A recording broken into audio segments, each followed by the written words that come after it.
Good morning. எல்லாருக்கும் இனிய காலை வணக்கம். எல்லாம் பயங்கர பிஸியாக இருப்பீங்கல்ல.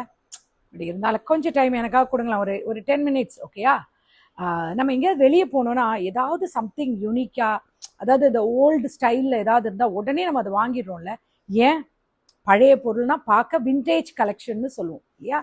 அது காரோட பார்த்தீங்கன்னா பழைய காராக இருந்தால் விண்டேஜ் கலெக்ஷன், அதுக்கு ஒரு தனி ஒரு இது. ஸோ அந்த வார்த்தை வந்து பார்த்தீங்கன்னா நமக்கு ரொம்ப பிடிக்கும். என்ன போனாலும் சரி, ஒரு ஒரு ஒரு சின்ன ஒரு பாக்ஸ் பார்த்தா கூட ரொம்ப அழகாக இருக்கும். ஸோ அந்த மாதிரி நம்ம வாங்கிடணும் அப்படின்னு யோசிப்பேன். நான் கூட அப்படி தான் ஒன்று யோசித்தேன். இது பாருங்கள், இது ஒரு ஸ்பீக்கர் சரிங்களா? இது பார்க்க ஒரு விண்டேஜ் கலெக்ஷன் மாதிரி இருந்ததால நான் என்ன பண்ணேன், இது எங்கே நம்ம மெட்ராஸில் சென்னையில் ஸ்பென்சர் பிளாசான்னு ஒரு ஷாப் இருக்கும், ஒரு பெரிய மால் இருக்கும், எல்லாருக்கும் தெரியும். இப்போ நிறைய மால் வந்துருச்சு. அப்போல்லாம் வந்து ஸ்பென்சர் பிளாசா தான் ரொம்ப ஹிட்டு. அந்த ஸ்பென்சர் பிளாசால நான் அடிக்கடி போவேன். ஏன்னா இந்த மொபைலோட கவர் வாங்குறதுக்கு நிறையா வந்து கலெக்ஷன்லாம் வாங்கினோம்னா அங்கே போனால் கொஞ்சம் டிஃப்ரெண்ட்டாக கிடைக்கும். ஸோ நிறைய ஃபாரின் குட் ஷாப்ஸ்லாம் அதுக்குள்ளே இருக்கும். ஸோ அதனால நான் வந்து அங்கே போவேன். இந்த ஸ்பீக்கரை வந்து நான் சொன்ன மாதிரி ஸ்பென்சர் பிளாசால வாங்கினேன். பாருங்கள் எவ்வளோ யூனிக்காக ஒரு விண்டேஜ் கலெக்ஷன் மாதிரி இருக்கா. இதில் பாருங்கள் ரேடியோலாம் இருக்குது, பார்த்துக்கிட்டிங்களா? ரேடியோ இருக்குது. இது வந்து ப்ளூடூத் ஸ்பீக்கர். இதை கனெக்ட் பண்ணி இதை ப்ரெஸ் பண்ணோன்னா ப்ளூடூத் கனெக்ட் ஆகும். இதில் பார்த்தீங்கன்னா சைடில் வந்து ஒரு போர்ட் இருக்குது. இதை நம்ம வந்து பென் ட்ரைவ்லாம் போட்டுக்கலாம். இதெல்லாம் கனெக்ட் பண்ணுற மாதிரி கொடுத்துருக்கு. பார்க்க ரொம்ப அழகாக இருக்குது. இதை வச்சுட்டு அழகாக நல்லா மழை பெய்கிற சமயம் ஒரு டீப்பா மேலே இதை வச்சு ஒரு சூடாக ஒரு கப் காஃபி ஆர் டீ, கொஞ்சம் பிஸ்கட் ஆர் எதி ஸ்நாக்ஸ் அப்படி உட்காந்துட்டு காலை இப்படி நீட்டிட்டு அந்த மழை பெய்யும் போது இதில் ஃபுல் சவுண்டில் இளையராஜா மியூசிக் வச்சு கேட்டுட்டு இருந்தோன்னு வச்சுக்கோங்க. வா, என் இனிய பொன் நிலாவே அப்படின்னும்பொழுது அந்த ஸ்நாக்ஸ் போட்டு அந்த காஃபியை அப்படியே அது ஃபீல் பண்ணுங்க, சூப்பராக இருக்கும் இல்லையா? இது பார்க்க எவ்வளோ அழகாக இருக்குல்ல. இது பேர் என்ன? விண்டேஜ் கலெக்ஷன் சொல்லுவோம். ஸோ இது ஒரு அட்ராக்டிவாக இருந்ததுன்னு நான் வாங்கினேன். ஓகேங்களா? எனக்கு இந்த மாதிரி ஹேபிட் உண்டு. எப்போவுமே நான் இந்த மாதிரி விண்டேஜ் கலெக்ஷன்ஸ்லாம் பார்த்தா வாங்குவேன். ஸோ விண்டேஜ்னா என்ன? ஒரு வயசு கடந்த ஒரு பொருள், அது ஒரு பழமையான பொருள். ஸோ அந்த பொருளுக்கு நம்ம அதிக வேல்யூ கொடுத்து, இது 50 ரூபா இருந்தாலும் இந்த கலெக்ஷனுக்காக நம்ம என்ன பண்ணுறோம், எக்ஸ்ட்ரா ஒரு 50 ரூபா கொடுத்து விட அதோட வேல்யூ பார்த்து அந்த பொருளை வாங்கிட்டு வரோம். கரெக்டா? என்னடா மர்சிமா இன்னைக்கு இதை பற்றி பேசுகிறாங்களே அப்படின்னு யோசிக்கிறீங்களா? இருக்கு. எத்தனை பேர் நம்ம வீட்டில் இருக்கிற விண்டேஜ் கலெக்ஷனை எத்தனை பேருக்கு நோட்டீஸ் பண்ணுறீங்க? யாருன்னு தெரியலையா? யோசிச்சு பாருங்க. யாருன்னு புரியலையா? நம்ம அம்மா அப்பா தான். அவங்களுக்கு வயசாயிடுச்சுன்னா நம்ம என்ன பண்ணுறோம்? அவங்கள பொக்கிஷமாக பாதுகாக்கிறோமா? எத்தனை பிள்ளைங்க, எல்லாரையும் நான் சொல்ல மாட்டேன், ஆனால் எத்தனை பிள்ளைங்க அவங்கள பொக்கிஷமாக பாதுகாக்கிறீங்க? எத்தனை பேர் அவங்கள ஒரு விண்டேஜ் கலெக்ஷன் மாதிரி அவ்வளோ அழகாக வச்சு அவங்கள பாதுகாப்பாக வச்சு அவங்கள ரசித்து பார்க்குறீங்க? ரொம்ப கொஞ்சம் பேர் தான் இல்லையா? நிறைய படித்த பிள்ளைங்க நிறைய பேர் பேரண்ட்ஸை கொண்டு வந்து ஓல்டேஜ் ஹோமில் விட்டுட்டு போயிடுறாங்க. கஷ்டப்பட்டு பெற்று வளர்த்த தாய் அவங்களுக்கு ஒரு வேண்டாத பொருள் ஆயிடுறா.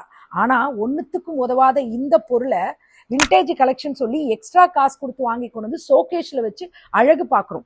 பழைய காலத்தில் உள்ள பழைய அம்பாசிடர் காரை எக்ஸ்ட்ரா காசு கொடுத்து வாங்கிட்டு வந்து விண்டேஜ் கலெக்ஷன் வீட்டுக்குள்ளே நிறுத்துறோம். ஆனால் நம்ம வீட்டில் உள்ள ப்ரிஷியஸான அந்த விண்டேஜ் நம்ம அப்பா அம்மாவை நம்ம எவ்வளோ பேர் மதிக்கிறோம்? மதிக்கிறதே இல்லை. அவங்க நமக்கு ஒரு பாரமாக இருக்காங்க.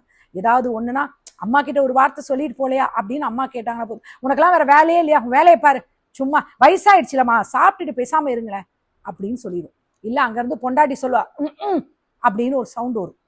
சவுண்டு கொடுப்பாங்களா, உடனே இவர் நம்ம பொண்டாட்டி நம்ம கோவப்பட்டுருவாளோ, மா எதுக்குமா இதிலெல்லாம் பேசுகிறீங்க அப்படின்னு. அப்பா வயசான மனுஷனாக இருக்கும்.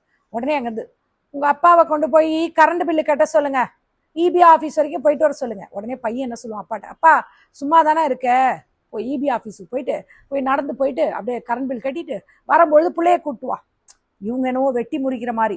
அந்த மனுஷன் இருக்கிற காலம் வரைக்கும் உழைச்சி பிள்ளைய படிக்க வச்சு, பொண்ணோ ஆணோ அதுங்களை படிக்க வச்சு ஒரு நல்ல நிலைமைக்கு கொண்டு வந்து ஒரு கல்யாணம் பண்ணி கொடுத்து வர பென்ஷனையும் வாங்கி தன் மகன் கையிலையோ கொடுத்துட்டு உட்கார்ந்து அதுங்க கொடுக்குற ஒரு பிடி சோறை சாப்பிட்றத கூட 1000 கணக்கு சொல்கிறோம் நம்ம இல்லையா? ஏன் அப்படி இருக்கோம் நம்ம? என்ன காரணம்? ஏன் வந்து பெத்த தாயையோ தகப்பனையோ பார்த்தா நமக்கு மதிக்கணும்னு தோண மாட்டேங்குது? நம்ம என்ன விதைக்கிறோமோ அதை தான் அறுப்போம். நீ இன்னைக்கு உன் பெத்த தாய் தகப்பனுக்கு என்ன மரியாதை செய்யறியோ அதை தான் உன் புள்ள உனக்கு செய்யும். நீங்கள் அதை எத்தனை பேர் யோசிக்கிறீங்க? அந்த குழந்தை பார்த்துட்டே இருக்கும் இல்லையா? பார்த்துட்டே இருக்கும்ல. ஒரு கதை ஒன்று கேள்விப்பட்டிருக்கேன். எனக்கு கரெக்டானு எனக்கு தெரியாது, பட் ஒரு கதை கேள்விப்பட்டிருக்கேன். ஒருத்த வந்து அவங்க அம்மாவை வந்துட்டு பொண்டாட்டி சொன்னான்னு சொல்லிட்டு கோபத்தில் அம்மாவை கொன்னுட்டான். கொன்னுட்டு அவன் காட்டு வழியோ போகிறான். போயிட்டு இருக்கும் பொழுது அந்த அம்மாவுடைய உடம்ப அவன் கையில வச்சு போயிட்டு இருக்கான். தன் மனைவியால் அதை பண்ணிட்டோமேன்னு சொல்லிட்டு அவன் போயிட்டு இருக்கான். போகும்போது அந்த இருட்டு காட்டு வழியில போகும்பொழுது அந்த பையனுடைய கால் வந்து கல்லுல அடிபட்டுடுது. அடிபட்டோன்னா ஐயோ அப்படின்னு ஒன்ன அந்த அம்மாவோட அந்த இதயம் கேட்குதான், அப்பா வலிக்குதாப்பா அப்படின்னு கேட்குறான். யோசிச்சு பாருங்க, அம்மாவுக்கு நீ எவ்வளவு கெடுதல் பண்ணாலும், அந்த தாய்க்கோ தகப்பனுக்கோ கெடுதல் பண்ணாலும் பெத்த புள்ளன்னு அவங்க நம்மளை வெறுக்கிறது இல்லை.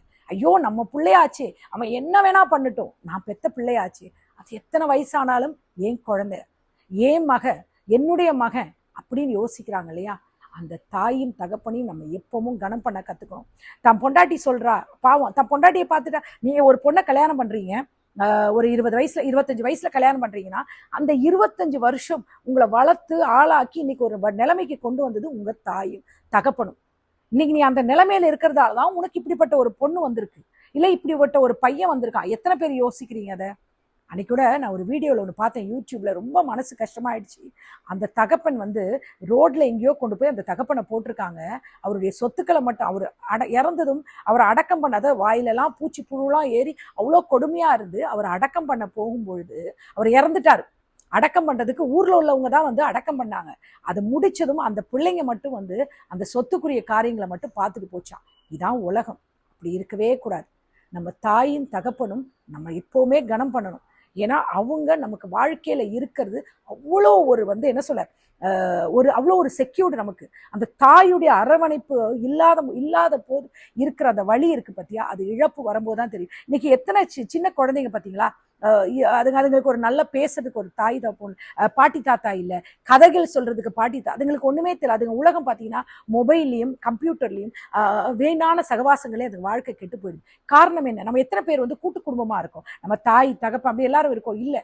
என்ன பண்றோம், நம்ம தனியா போய் வீட்டை விட்டு தனியா போய் உட்காந்துக்கிறோம். நம்ம பிள்ளைகளை வளர்க்குறோம், பிள்ளைங்க நம்ம இல்லையா கொண்டு போய் ஸ்கூல்ல விட்டுட்டு போயிடுறோம். அதுக்கு சின்ன 3 வயசுலேயே கொண்டு போய் ஸ்கூல்ல விட்டுட்டு போயிடும். அதே அந்த காலத்துல பாட்டியும் தாத்தாவும் மடியில உட்கார வச்சு எவ்வளோ கதைகள் சொல்லி அந்த குழந்தைங்களை எவ்வளோ அழகா வளர்ப்பாங்க இல்லையா? இன்னைக்கு எத்தனை பேர் வீட்டில் அப்படி இருக்குது? ஸோ தயவு செஞ்சு நான் எல்லாருக்கும் சொல்றேன், வயசானாலும் தாயும் தகப்பனையும் கவனிங்க. என்ன வேணா இருக்கட்டும், அவங்க கோபத்துல உங்களை ஒரு வார்த்தை சொல்றாங்களா, பரவாயில்ல, நம்ம அம்மா அப்பா தானே. நீங்க பதிலுக்கு அவங்கள சொல்ல வேண்டியது உங்களுடைய பெருமையோ இல்லை நீங்க பெரிய ஆளுன்றதையோ அவங்க கிட்ட நீங்க நிரூபிக்க வேணாம். அவங்க வளர்த்த பிள்ளை தானே நீங்க, இல்லையா? தாய் இல்லாத குழந்தைக்கு தான் தெரியும் தாயுடைய அன்பு என்னன்னுட்டு. தகப்பன் இல்லாத குழந்தைக்கு தான் தெரியும் நம்ம தவறி விழும்பொழுது நம்மளை தூக்குறதுக்கு ஒரு கை இல்லையேன்ட்டு. புரியுதுங்களா? தாயும் தகப்பனையும் கனம் பண்ண கத்துக்கோங்க. என்னவா இருக்கட்டும், எந்த சூழ்நிலையா இருக்கட்டும். அவங்க தன் மனைவி சொல்றாளா, தன் புருஷன் ஒரு வார்த்தை தன் தாயை சொல்றானா, கவனிப்படாதீங்க. பெத்த தாயை கவனிக்கிறது உங்களுடைய கடமையா வைங்க. பெத்த தகப்பனை கவனிக்கிறது உங்க கடமையா வைங்க. பேர பிள்ளைங்க மரியாதை இல்லாம பேச உடனே கூப்பிட்டு சொல்லுங்க, ஏய் அது எங்க அப்பா அம்மா, அவங்களுக்கு மதிப்பு கொடு. பாட்டி தாத்தா, கிராண்ட்மா கிராண்ட்பா மதிப்பு கொடு அப்படின்னு சொல்லி கொடுங்க. நீங்க என்ன சொல்றீங்களோ அதுதான். புரியுதா? நல்ல விதைகளை, நல்ல விஷயங்களை விதைங்க. இந்த மாதிரி நம்ம காசு கொடுத்து விண்டேஜ் கலெக்ஷன் வாங்குறோம் இல்லையா, நம்ம தாய் தகப்பனும் நமக்கு ஒரு கிடைச்ச ஒரு ப்ரிஷியஸ் விண்டேஜ் கலெக்ஷன். அதை மறக்கவே கூடாது. எவ்வளவு பத்திரப்படுத்த முடியுமோ அவங்கள பத்திரப்படுத்துங்க, அவங்கள சந்தோஷப்படுத்துங்க. நமக்காக ஓடி ஓடி உழைச்ச காலெல்லாம் தேஞ்சு போயிருக்கும், காலெல்லாம் வெடிப்பு விழுந்திருக்கும். அந்த தாய் தகப்பனும் ஒன்னா அவங்க 2 பேரும் உட்கார்ந்து பேசி சிரிக்கும் பொழுது சந்தோஷப்படுங்க. அவங்கள எங்கேயாவது இந்த ஹிந்துஸ்லாம் சொல்லுவீங்க இல்லையா, புண்ணிய ஸ்தலங்கள் அனுப்பி வைங்க. ஒன்றும் ஆயிட போறதில்ல. உங்களை அழகு பார்த்த உங்க தாய் தகப்பனுக்கு நீங்க செய்யுங்க. இதை விட வேற என்ன இருக்கு? மாமனார் மாமியாரா இருக்கும் குறைகள், வாய் பேசுவாங்க, நம்மளை தப்பா பேசலாம், கோபமா பேசலாம், பரவாயில்ல. நம்ம பெத்த தாய் பேசும்போது நம்ம அமைதியா இருக்கோம்ல, அந்த மாதிரி அவங்கள ஒரு தாயா நினைச்சுக்கோங்க. நமக்கு இவ்வளவு ஒரு அழகான பையனை பெத்து கொடுத்துருக்காங்க, இவ்வளவு சம்பாதிக்கிற அந்த பையனை வளர்த்து கொடுத்துருக்காங்க அந்த தாய். சரி, ஒருவேளை அவங்க ஒரு கோபத்திலே ஒரு வார்த்தை பேசிட்டாங்க, நான் அதை அக்செப்ட்னு சொல்ல மாட்டேன். பட் பேசிட்டாலும் மன்னிச்சிருங்க, மறந்துருங்க. ஏன்னா வயசானவங்க ஒரு பொருள் நமக்கு கிடைக்கிறது எவ்வளோ கஷ்டம் தெரியுமா? அது கிடைக்கும் பொழுது அதை பாதுகாப்பாக வச்சுக்கணும். அந்த தாயும் தகப்பனையும் கனம் பண்ண கற்றுக்கோங்க. புரியுதுங்களா? எல்லாரும் இன்னையிலேருந்து என்ன பண்ணுங்க, வீட்டுக்கு வரும்பொழுது ஆஃபீஸ்லேருந்து வரும்போது அம்மா அப்பா இருக்காங்களா, வரும்போது அவங்களுக்கு சுகர் இல்லைன்னா ஸ்வீட்டு, சுகர் இருந்தால் கொஞ்சம் காரம் வாங்கிட்டு வந்து, மம்மி எப்படி இருக்கீங்க, அம்மா எப்படி, கொஞ்சம் நேரம் போங்களேன் உங்கள் அம்மா மடியில், வயசானா கூட என்ன ஓடி போய் உங்கள் அம்மா மடியில் போய் கொஞ்சம் நேரம் படுங்களேன். உலகமே மறந்து நம்ம தூங்குவோம் பாருங்க. அந்த அம்மா அந்த அந்த வயசான அந்த கையை வச்சு நம்ம தலையை அப்படி தடவும் போது அந்த ஒரு தூக்கம் வரும் பார்த்தீங்களா? எவ்வளவு பாரம் இருந்தாலும் அம்மா அப்பாட்ட போய் ஒரு ஐடியா கேளுங்க, அப்பா இப்படி நடந்துருச்சுப்பா, நான் என்ன பண்ணட்டும் கேளுங்க. அந்த அப்பா ஒரு ஐடியா கொடுப்பாரு பாருங்க. நமக்கு அப்பா ஒரு சில விஷயங்களை சொல்லுவார், அது கேட்டு பாருங்களேன். ஒருவேளை அது பழசா இருக்கலாம், ஆனா அதுதான் பழைய விஷயங்கள் தான் இன்னைக்கு புது ட்ரெண்ட் ஆயிட்டு இருக்கு. ஸோ பழைய விஷயமா இருக்கலாம், அது உங்க வாழ்க்கைக்கு தேவையானதா இருக்கலாம். ஸோ எல்லாரும் இன்னையிலேருந்து ஒரு எடுத்துக்கோங்க. நிறைய பிள்ளைங்க தாய் தகப்பனை கனம் பண்றவங்க தான் எத்தனை வயசானவங்களும் பாசமா பாக்குறீங்க. நான் வெளிநாட்டுல எல்லாம் பார்க்கும்பொழுது இப்போ ஜப்பான்லாம் போகும்போது அவ்வளோ வயசானவங்க அவங்கள கூடயே கூட்டிட்டு இருக்காங்க அந்த பிள்ளைங்க. அந்த வயசானவங்க அந்த பேர குழந்தைங்களை விட மாட்டேன்றாங்க, அவ்வளோ அழகா பிடிச்சிட்டு நடந்து கூட்டிட்டு போறாங்க. ஏன்னா அவங்க சந்தோஷப்படுறாங்க. நம்ம என்ன பண்றோம், வயசானம்மா நீ வீட்டுல இருமா நான் போயிட்டு வந்துடுறேன், நீ எதுக்குமா அவ்வளவு தூரம் நடந்துட்டு இருமா நானும் அவளும் போயிட்டு வந்துடுறோம் அப்படின்னு நம்ம சொல்றோம் பார்த்தீங்களா. அப்படி சொல்லாதீங்க, புரியுதுங்களா? ஏன்னா அவங்களுக்கும் ஆசைகள் ஏக்கங்கள் இருக்கும்ல.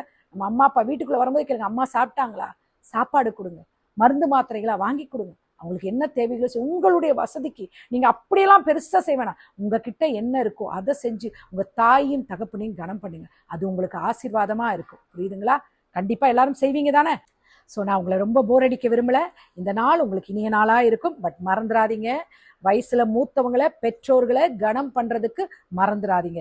தாயும் தகப்பனையும் கனம் பண்ணா உங்களுடைய வாழ்க்கை இன்னும் இன்னும் ஆசீர்வாதமா இருக்கும். ஓகேங்களா? எப்பவும் சுயநலத்துக்காக அவங்களுடைய பென்ஷன் பணத்துக்காகவோ இல்லை அவங்களுடைய எதிர்பார்ப்பு ஏதாவது அவங்க கிட்ட இருந்து கிடைக்குன்றதுக்காகவோ தாய் தகப்பனை நேசிக்காதீங்க. உண்மையான அன்போட வயசானாலும் என்ன நடந்தாலும் சரி, என்ன ஒருவேளை படுக்கையிலே முடியாம ஆயிடுச்சா, நம்ம முடியாம இருந்தப்ப அந்த அம்மா தானே நம்மளை பார்த்தாங்க, பாருங்க அந்த தகப்பன் தானே நம்ம பார்த்தாங்க, அதை மறந்துடாதீங்க. எல்லாரும் நேசிக்க கத்துக்கோங்க, பெத்தவங்களை மதிக்க கத்துக்கோங்க. அம்மாவை அம்மானு கூப்பிடுங்க, வா போ நீலாம் சொல்லாதீங்க, அப்பாவை அப்பான்னு கூப்பிடுங்க. மரியாதை கொடுக்க மறந்துடாதீங்க. ஓகேங்களா? மறக்காம இன்னைக்கு சாயந்தரம் 4 மணிக்கு லைவ்ல சந்திப்போம். அது வரையும் சந்தோஷமா இருங்க. இந்த நாள் உங்களுக்கு இனிமையான நாளா இருக்கணும்னு நான் கடவுளை வேண்டிக்கிறேன். Take care, bye bye. இன்னைக்கு என் வீட்டில் இருக்கிற விண்டேஜ் கலெக்ஷன் காமிச்சிட்டேன். இந்த மாதிரி உங்க வீட்லயும் என்னென்ன இருக்குன்னு இன்னைக்கு 4 மணி லைவ்ல வாங்க பேசலாம். Okay, take care, bye bye, love you.